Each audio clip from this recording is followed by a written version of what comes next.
हां त्याच्यावर काही चर्चा करायची नसते. कार्यकर्ते पण वसंतराव मानकुमरे यांनी सुद्धा तुम्ही 2 हात केले तर आम्ही 4 हात करू असं म्हटलेलं आहे.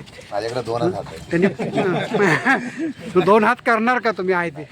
मी प्रेमाने माणसं जिंकणारा माणूस आहे. दादागिरी वगैरे करत नाही मी आणि करणार पण नाही.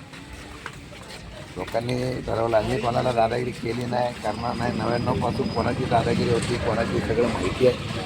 मला वाटतं की मी काही केलेलं नाही. फक्त जिथं दादागिरी झाली तिथं उभा राहिलो, एवढंच फक्त माझा भीती असते. कार्यकर्त्यांच्यात मध्ये होमगावमध्ये काही मारामारी झाली वगैरे ते प्रकरण? होमगावचं तुम्ही CCTV फुटेज बघितलं असेल. होमगावच्या बाबतीमध्ये जे दाखवलं गेलं ते चुकीचं आहे. प्री प्लॅन होता तो. माझ्या माहितीप्रमाणे दुसऱ्या दिवशी पेट्रोल पंपवर जे आले जर CCTV फुटेज बघितला तर मला वाटतं शिवेंद्रराजेंना सुद्धा गैरसमज करून सगळ्यांनी सांगितलेलं आहे की त्यामध्ये CCTV फुटेज बघितला तर तो आमच्या त्या मुलाकडं आला आणि तिथं त्यांनी मारहाण करण्याच्या बाबतीत प्रयत्न केला. परत आखाडला गेला, परत 3-4 माणसं घेऊन आला आणि तिथे वाद निर्माण करण्याचा प्रयत्न केला. पण काय आलं आहे, पोलिसांकडे आम्ही सर्व पुरावा दिलेले आहे.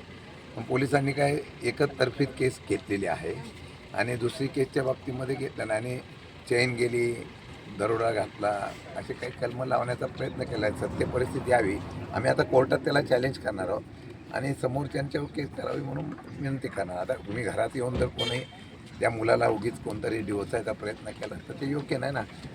आणि होमगाव आखाडे गाव माझंच आहे, हिंदवली सगळी गावं माझीच आहेत. त्यामुळे मी तिथं अशा प्रकारची दादागिरी करण्याचा प्रयत्न करणार नाही. आणि मी खरंच सांगतो, मी आजही लिहून देतो, मी काय दादागिरी करण्याच्या भानगडीत पडणार नाही. फक्त जे काही लोक चुकीचे वागत आहेत त्या वागणाऱ्या चुकीच्या लोकांना कुठंतरी सरळ वागवा एवढीच माझी त्यांना विनंती आहे. आणि कोण कुठे कमी नसो, नारळवाल्या सगळेजण करतात ना काय करायचं.